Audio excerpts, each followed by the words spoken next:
বসে কাঁদে ওই ছলনার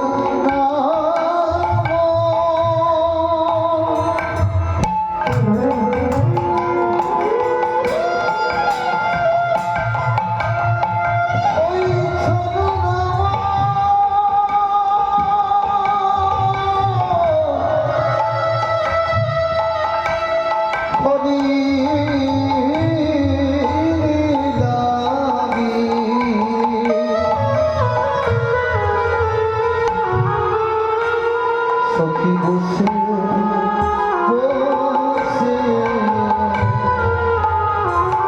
বসে বসে কাঁদে। তুলসী, আমার শাশুড়ি আমার ননদি বলে রাধে সারা ঘরে এত ধোয়া কেন? আমি বলি মাগো, আমার ঘরার জল পড়ে কাষ্ঠ ভিজে গেছে, আর সেই ভিজা কাষ্ঠে আগুনে ধরাইছে, তাই তো সারা ঘরে এত ধোয়া। মাগো, রাধারানী এখানে কোন ঘোড়ার কথা বললেন? যে ঘোড়াকে করে আমরা জল নিয়ে আসি না, যে কাঠ দিয়ে আমরা উনানে রান্না করি না গো, রাধারানী বাস্তব জগতের সঙ্গে কিছু তুলে ধরেন। রাধারানী কি বলছে? এই যে আমার দেহরূপী কাষ্ঠখানা, আমি এতে কামনা বাসনার আগুনে জ্বালাইছি, আর বিন্দু বিন্দু করে আমি একটা ভজনের ঘোড়া তৈরি করেছিলাম। এই বিবাদিনীর পাল্লায় পড়ে আমার ভজন হলো না, সাধন হলো। তাহলে রাধারানীর মতো ধন তিনি যদি বলে ভজন হলো না, সাধন হলো না, আমরা তো সামান্য মানব বলে জীব, আমাদের গতি কিবা হলো, আমাদের গতি কিবা হবে? আমাদের ভাবে আশা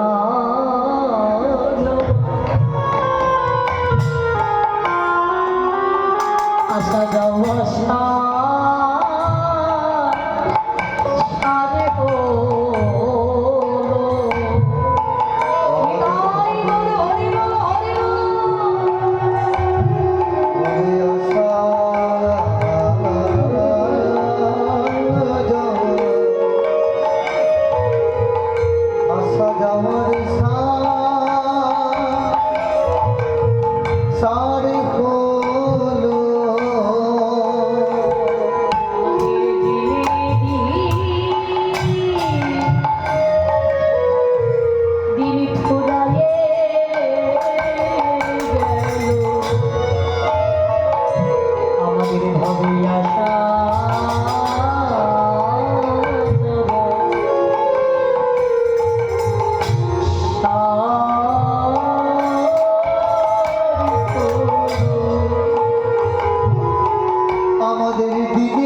আমরা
এবার তো যাওয়ার সময় হয়ে আসছে বাবা। জীবনে কি করলাম? জীবনে আমাদের যেমন ছিলাম তেমনি আছি, বেশ কিছু করতে পারি। একটা অঙ্কের মাস্টারমশাই প্রথম যখন অঙ্ক শেখায় আমাদের, বলুন তো মায়েরা, আগে যোগ শেখায় না বিয়োগ শেখায়? আগে যোগ শেখায়, তারপরে বিয়োগ। আমরা করেছি কোন জিনিসটা ভালো শিখেছি, যোগটা না বিয়োগটা? যোগ ভালো শিখেছি। যোগ যদি ভালো শিখতাম তাহলে জীবনে অনেক কিছু যুক্ত হতো। আমরা যোগ ভালো শিখিনি, আমরা বিয়োগ মানে ওই বাদ দেওয়াটা ভালো শিখেছি। ভজন বাদ দিলাম, সাধন বাদ দিলাম, সৎ চরণে সৎ সঙ্গ করা বাদ দিলাম। বাদ দিনি বাবা। তাহলে আমরা যোগ শিখেছি না বিয়োগ শিখেছি? বিয়োগ। কেন? মাস্টারমশাই কি কম শিখিয়েছে? কিছু তো কমতি রাখেননি, যোগ করলেও করতে পারতাম, কিন্তু না, ওই বাদ দিতে দিতে হিসেবের খাতায় শূন্য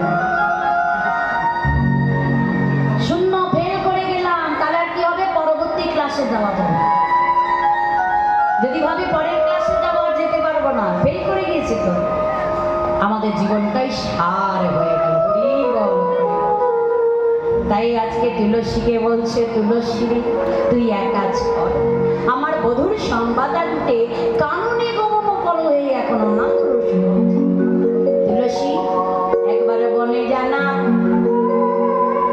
বলছে বনে জানা, বৃন্দাবনে গভীর বন তুলসী, তাই বলছে বনে জানা, আবার বলছে বললে জানা, না জানালে জানবো না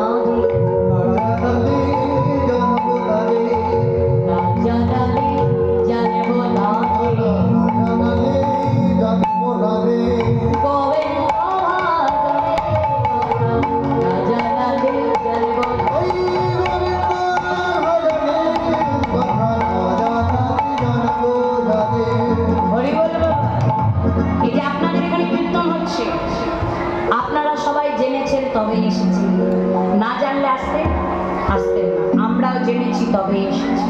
তদ্রূপ এই বাস্তব জগতে গোবিন্দ ভজনীয় ধনের কথা জানতে গেলে সদ্গুরুর চরণ আশ্রয় করে জেনে নিতে হবে। তাই বলছি তুলসী তুই এক কাজ কর, আমার বধূর কাছে যাবি, কিন্তু আমাকে বলে জানাবি কোথায় আছে। তবে সাবধান, আমার বধূ হলো পুরুষ জাতি।